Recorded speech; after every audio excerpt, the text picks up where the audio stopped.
I really cannot stop thinking about how the black pill makes sense to me. The black pill is the idea that your looks and genetics are what determine how good or bad your dating life is. It's an unforgiving perspective, one that says no matter how much effort you put into improving yourself, if you're not naturally attractive, tall, with the right facial features, it's game over. The more I observe, the more it feels like the truth. In black pill ideology, when people talk about looks, it usually centers around two main things: height and facial aesthetics. Things like having hunter eyes, a strong jawline, and perfect facial symmetry. These are the traits that, according to the black pill, decide whether or not you're attractive enough for women to take an interest in you. Throughout my entire life, I've rarely, if ever, received signals from women that show they're interested in me. You know those subtle hints people talk about? Eye contact, a smile, or even the occasional compliment. I've never experienced that, and it's become more obvious to me as I've gotten older. Especially now, in my mid-20s, it feels even more hopeless. I'm balding, which I know only makes things worse, and I'm short, just 5'6". It seems like a death sentence in the dating world. No matter where I look, no matter how many social situations I put myself in, there's literally zero signs of interest from women. Sure, I have female friends, but that's all they are, friends. I've never noticed any indication that they see me as anything more than that. It's not like I'm seeking validation from every interaction, but you start to notice when no one ever sees you as a romantic option. It makes you wonder if there's something fundamentally wrong with you, something that goes beyond just social skills or personality. I used to think that even though I was short, I could still date women who were shorter than me. That seemed logical, right? But as I've observed, most girls who are shorter than me are with guys who are taller, like 5'8" or 5'9". It's frustrating because it feels like even the women who are physically smaller than me still prefer guys who tower over them. It's not just a preference, it seems like a hard rule. I am trying to self-improve. I've been working on my health, going to the gym, and focusing on my career to build wealth. I'm also trying to look better overall, to make the most of what I have. But what really crushes me is seeing guys who are naturally good-looking or taller effortlessly attracting women. They don't have to work on themselves to the extent that I do, and yet they get attention and interest without even trying. It's demotivating. It's like, why am I even bothering when the results are so blatantly skewed in favor of people who won the genetic lottery? When I see women showing interest in guys who seem to do the bare minimum, guys who don't take care of their appearance or their health the way I'm trying to, it hits me hard. I feel an overwhelming sense of depression because it reinforces this black pill idea that no matter what I do, I'll never be good enough. If I had ever experienced the kind of interest that these guys get, even once, I might think differently. But I haven't, and it leaves me feeling like there's something fundamentally unchangeable about my situation. I've come to believe that most average-looking women are not attracted to average-looking guys. The way it seems to me, women have higher standards when it comes to looks than men do. I know so many average-looking guys, myself included, who are single and struggling to find someone. Meanwhile, I see average-looking women with men who are clearly above average in appearance, height, or status. If women were really attracted to men on the same level as them, I would see more guys like me in relationships. But I don't. Most of the guys I know are single, and it's starting to feel like the black pill is the only explanation that makes sense. I know there are people who will argue against this, telling me that confidence or personality can overcome physical shortcomings. But the more I experience, the harder it is to believe that. How can you be confident when you feel invisible? How can personality shine through when people won't even give you the chance to show it? The black pill might be a bleak outlook, but right now, it feels like the only one that matches up with my reality. Before we dive into the comments, I want to hear from you. Have you ever felt like the odds are stacked against you in dating, no matter how much effort you put in? What do you think about the realities of attraction and society's standards?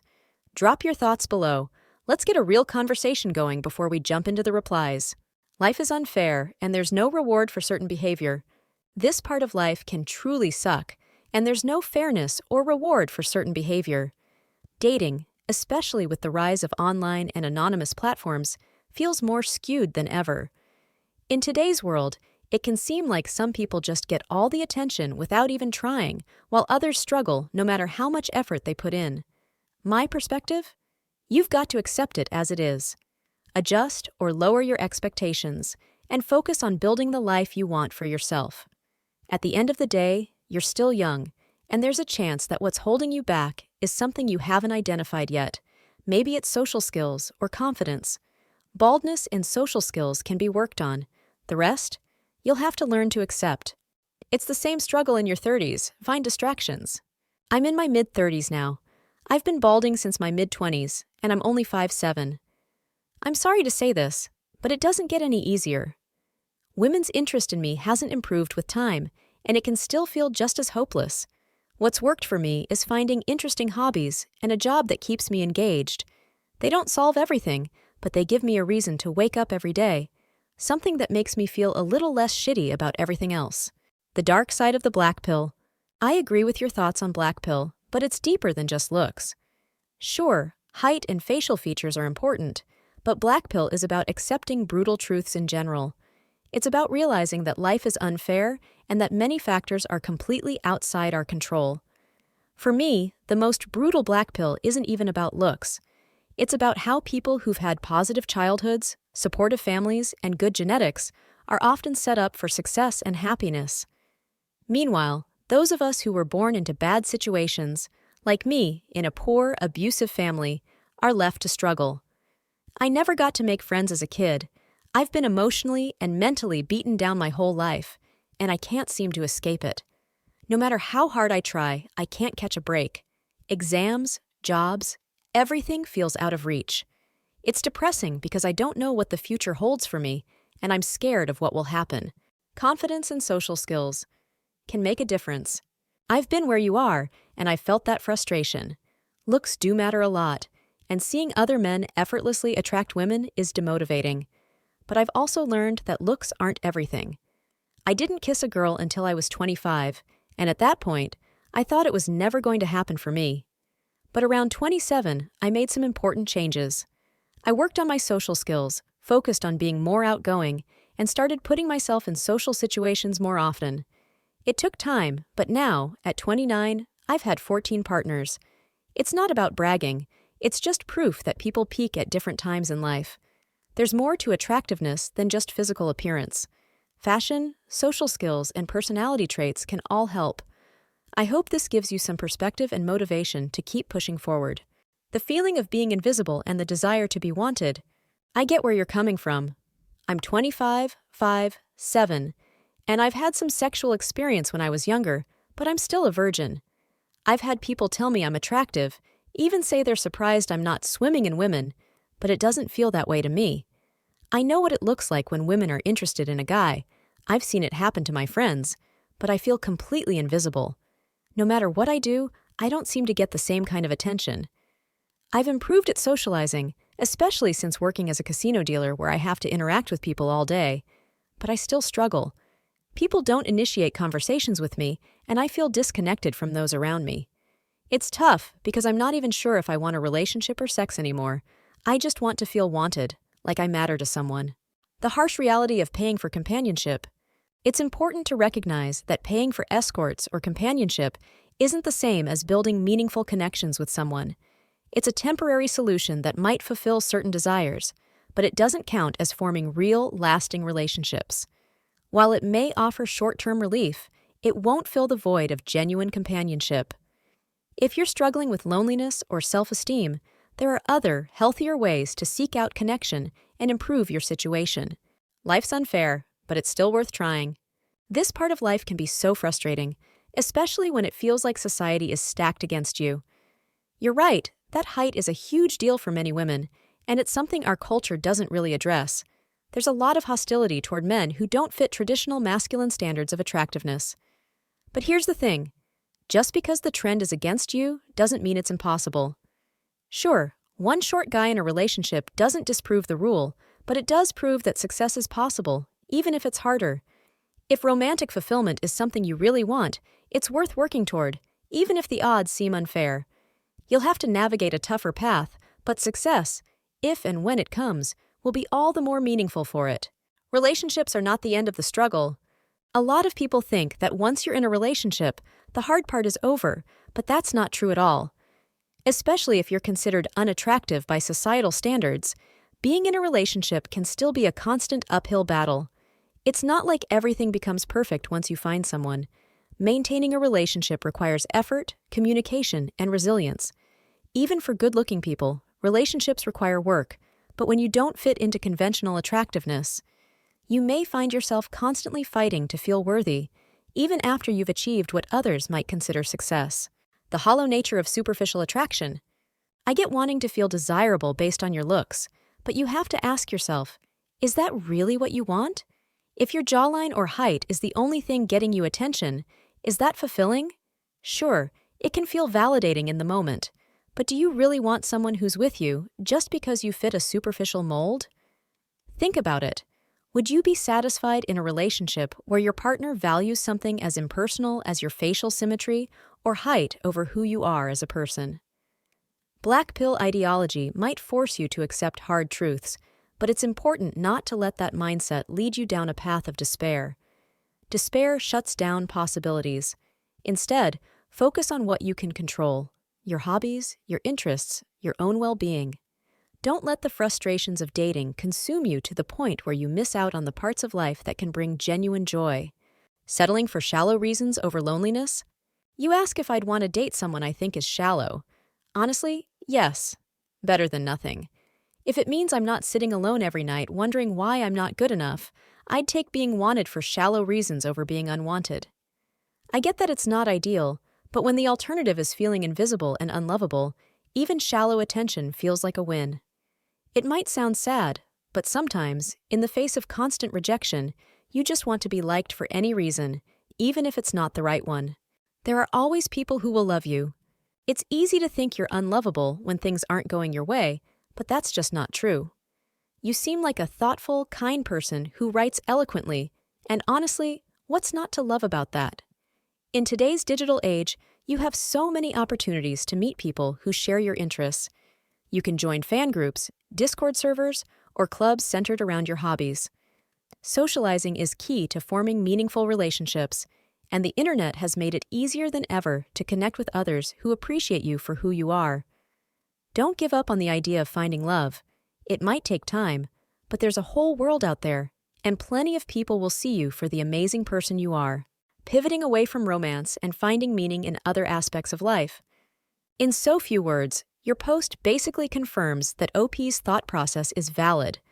There comes a point where, for some of us, it just makes more sense to stop chasing romantic fulfillment and instead focus on other areas of life.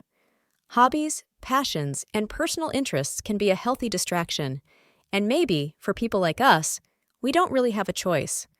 I've asked out so many people in my life, only to be rejected or watch them end up with someone else. Despite being more emotionally in tune than my friends, they still found love more easily than I ever could. Maybe the black pill can be seen as an opportunity to pivot in a new direction, focusing on other pleasures and meanings in life. When it feels like it takes an act of God to find a relationship, maybe it's time to reconsider what you're fighting for. The uncertainty of dating, compared to other life choices. But it's true. Dating is much more unpredictable than other aspects of life. You can commit to going to the gym tomorrow or reading a book and be 100% sure that you'll achieve those goals. But with dating, so much is out of your control. That's why it can lead to despair if you let it consume your thoughts. You're right to consider putting it aside for a while. The frustration doesn't make you stronger or smarter, it just wears you down. Take a break, focus on things that bring you joy, and remember that life is a long journey. Patience can go a long way, even if it feels like an endless wait. The brutal realities of sexual selection and attraction. Most people can't handle the scientific realities of sexual selection. We live in a society where discussions about genes, attractiveness, and rejection by women based on physical traits are largely avoided because they contradict the progressive narrative. How can we reconcile the idea that women accept those with disabilities while simultaneously rejecting men based on things like height or appearance? It's an impossible contradiction, so it's easier for society to pretend that sexual selection doesn't play a role. But deep down, we all know that the brutal truth is that it does, and it impacts us in ways that many people aren't willing to acknowledge. Taking a step back from the internet's influence on your mindset, I know you're frustrated, and it's easy to let these thoughts consume you when you're constantly engaging with content online. The internet is filled with people who are more open and unfiltered, but that doesn't mean everything you read should dictate your mindset. I'm not saying you're chronically online, but when you start spiraling into unhealthy ideologies, it might be time to step away, even if just for a while.